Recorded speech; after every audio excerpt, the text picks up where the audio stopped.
آپ میڈیا کی شان رہی ہیں، صحافیوں کی جان رہی ہیں، کہاں گم ہو گئے آپ کے وہ چٹکلے، وہ چیزیں گم کہاں ہو گئے؟ کہیں نہیں گم ہوئے، وہ پٹارے میں ہی ہیں، اور وقت آنے پہ وہ سارا پٹارا ہم کھولیں گے۔ ابھی جو وقت ہے میرا، وہ آپ نے دیکھا ہے کہ وہ اس وقت سیاست تو ہو نہیں رہی، اس وقت جو ہے وہ عداوت ہو رہی ہے، ایک دوسرے کی کھینچا تانی ہو رہی ہے، ایک دوسرے کی پگڑی اچھالی جا رہی ہے، اور جو سیاست کے اصول تھے، رواداری، ایک دوسرے کی دکھ سکھ بانٹنا، اور اصل کام جو سیاستدان کا ہے وہ خدمت تھی، اور سیاست جو ہے وہ شیوہ پیغمبری جس کو بدنام کر دیا گیا، اور جو اصل کام سیاستدان کا ان کے زخموں پہ مرہم رکھنا تھا وہ چھوڑ کے ہم جو ہے وہ لا لا لا لا لا لا لا لا میں لگے ہوئے ہیں۔ تو میرا جو سیاست میں آنے کا مشن اور مقصد تھا وہ پہلے دن سے ایک ہی تھا کہ میں نے اپنے دکھی لوگوں کو کس طرح ہیلپ آؤٹ کرنا ہے، کس طرح میں نے ان کے زخموں پہ مرہم رکھنا ہے، کس طرح میں نے ان کے دکھوں کا مداوع کرنا ہے۔ ڈاکٹر فردوس کا پہلے دن سے اسٹوڈنٹ لائف میں اسٹوڈنٹ فیڈریشن فار پور پیشنٹ جو بنائی تھی، وہ 90 میں سب سے پہلے فاطمہ جناح میڈیکل کالج میں بنی تھی۔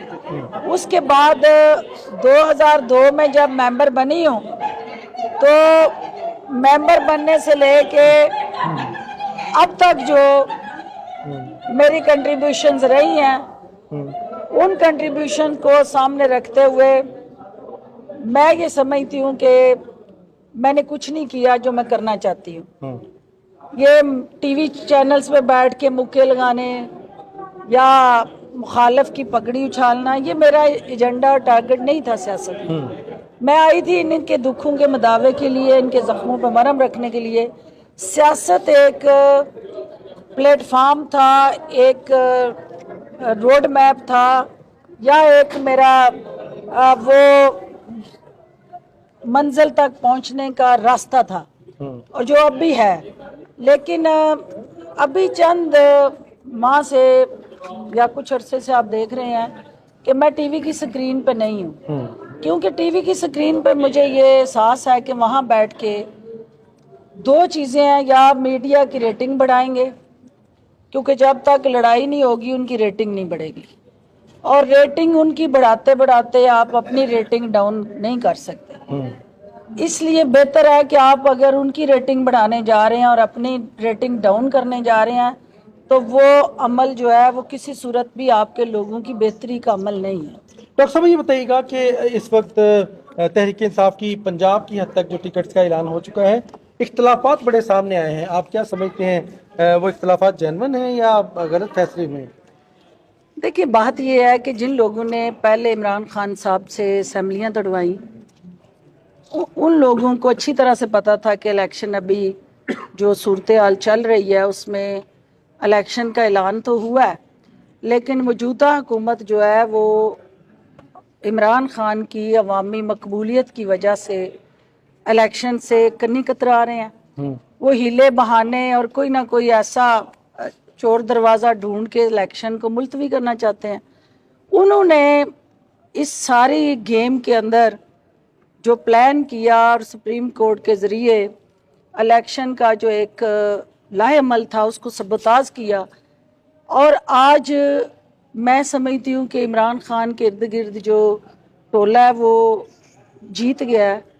عمران خان کو انہوں نے اس وقت اگر 10 کینڈیڈیٹ تھے ایک ایک حلقے میں، تو من پسند نوسر باز، قبضہ گروپ اور نون دولتیے اور جو سیاسی یتیم تھے ان کو لیبل لگوائے ہیں انہوں نے ٹکٹ ہولڈر کے۔ ان کو بھی پتا ہے کہ یہ الیکشن نہیں ہونا، صرف انہوں نے اپنی اپنی دہاڑیاں لگانے کے لیے وہ ٹکٹیں جو ہیں وہ غیر منصفانہ تقسیم کروائی ہیں۔ اس سے کیا ہوا ہے کہ جو جینون ورکر تھا پی ٹی آئی کا، جنہوں نے پی ٹی آئی کے لیے قیدیں بھگتی ہیں، جنہوں نے پی ٹی آئی کے لیے ماریں کھائی ہیں، جو پی ٹی آئی کا سیالکوٹ کے اندر ٹرو فیس تھے، وہ گولیاں کھائی ہیں جنہوں نے پی ٹی آئی کے لیے، وہ آج جو ہے وہ ٹکٹ سے محروم ہے۔ اور جو نوسر باز ہیں وہ ٹکٹیں لے کے پی ٹی آئی کا لوگو لگا کے دندناتے پھر رہے ہیں. تو ان سب کو یہ پیغام جانا ضروری ہے کہ الیکشن جو ہے اس کے اندر سوشل میڈیا ایک ضرور آپ کی پروجیکشن کرتا ہے، لیکن نیچے درخت وہی اگتا ہے جس کا بیج ہوتا ہے. اور ہوا سے یا ہیلی کاپٹروں سے اگر بیج پھینک بھی دیے جائیں تو نیچے زمین ہی ہموار نہ ہو اس کے اگنے کے لیے تو چھتوں پہ درخت نہیں اگا کرتے. بڑی اچھی آپ کی تو یہ پہلے گراس روٹ لیول پہ دیکھنا پڑے گا. خان صاحب نے جو فیصلہ کیا ریویو کا، بہتر فیصلہ ہے، مناسب فیصلہ ہے. ان کو خود دیکھنا چاہیے کہ ان کے ارد گرد ایسے کون سے یرغمالی ٹولے ہیں جنہوں نے ان ٹکٹوں کی بولیاں لگا کے ان کے مینڈیٹ کو بیچنے کی کوشش کی ہے.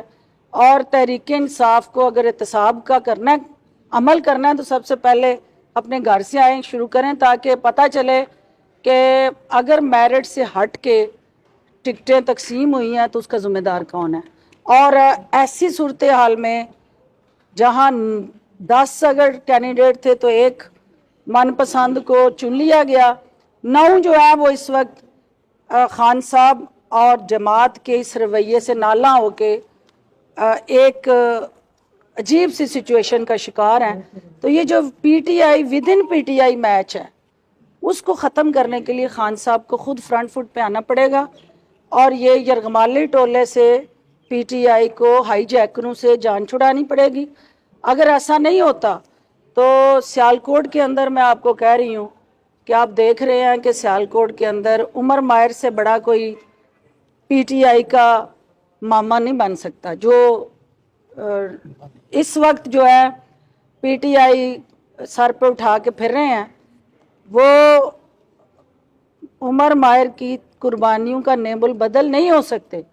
لیکن اگر اس کو گولیاں کھا کے بھی اپنی وفاداری نہیں منوا سکا تو ڈاکٹر فردوس یا باقی کوئی لوگ جو ہیں وہ ان نوسر بازوں سے وفاداری کے سرٹیفکیٹ لینا اپنی توہین سمجھتے اچھا، ہیں. خواجہ آصف کی مقبولیت آج بھی سیالکوٹ میں موجود ہے؟ کیا سمجھتے ہیں آپ کہ اگر الیکشن لڑتے ہیں تو وہ اپنی مقبولیت کی وجہ سے جیت سکتے ہیں؟ خواجہ آصف کو تو دن میں تارے نظر آنے ہیں، آپ فکر نہ کرے، کیونکہ اس کی وجہ یہ ہے کہ جس طرح کی مہنگائی ہے، جس طرح کی بے روزگاری ہے، جس طرح غریب پسا ہوا ہے، جس طرح سے 2 وقت کی روٹی جو ہے وہ لوگوں کے لیے کھانا محال ہو گیا ہے. میں نے رمضان میں دسترخوان لگائے ہیں، میں نے دیکھا ہے کہ جو دینے والے لوگ تھے، جو ہر سال اس دسترخوان کو چلاتے تھے، وہ بھی اس دسترخوان میں روزہ کھولنے کے لیے آ رہے ہوتے تھے. اس کا مطلب یہ ہے کہ وہ پس گئے ہیں لوگ، اور ان کے حالات ان کو اجازت نہیں دے رہے کہ وہ اپنے بچوں کے ساتھ 2 وقت کا کھانا کھا سکے. تو یہ آئی اوپنر ہے، یہ سیاست نہیں ہو رہی اس وقت، یہ ضلالت ہو رہی ہے. اور یہ حکومتی سطح پہ جو اس وقت دعوے کیے جا رہے ہیں، ہم نے 55 ارب کی سبسڈی دے کے چینی پہ گالیاں بھی کھائیں تھی، جوتے بھی کھائے تھے عوام سے. تو بیوروکریسی کی جیب میں وہ سب کچھ گیا تھا، بیوروکریسی کامیاب ہوئی تھی. عوام جو ہے اس وقت بھی خالی ہاتھ 1-1 کلو چینی لے کے لائنوں میں لگ کے تو ہمیں گالیاں دے کے ان رمضان بازاروں سے باہر آتے تھے.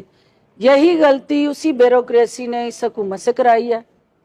اربوں روپے کی سبسڈی اس آٹے پہ دی ہے جس آٹے کی لائنوں کو لینے کے لیے جو ہے وہ کئی درجن افراد اپنی جان سے چلے گئے ہیں. تو یہ بیوروکریسی جیتی ہے. ہمارے دور میں بھی وہی چیمپئن تھی، یہ نون کے دور میں بھی وہی حکمران ہے. اصل حکمران جو ہے وہ بیوروکریٹ ہے. باقی سیاستدان تو ایویں انہوں نے تماش بینی کے لیے آگے لگائے. سیاستدانوں کو تو قربانی کا بکرا بنانے کے لیے آگے رکھا ہوا. یہ صرف ایک تو کوسچن میڈم اور کرنا چاہتا ہوں، آپ کا کام ہو گیا اسلام آباد سے آنے. نواز شریف کی واپسی کے بارے میں کیا کہتے ہیں؟ ہو سکتی ہے، ممکن ہو سکتی ہے؟ دیکھیے نواز شریف کو اگر واقعی اس عوام کا درد ہے تو انہیں آنا چاہیے، اس ملک کے اندر آ کے ہر طرح کے حالات کا مقابلہ کرنا چاہیے. تاثر یہ جا رہا ہے کہ وہ جب آتے ہیں جب اقتدار میں آنا ہوتا ہے، جب کرسی پہ آنا ہوتا ہے، اور مشکلات میں بھی عوام کے ساتھ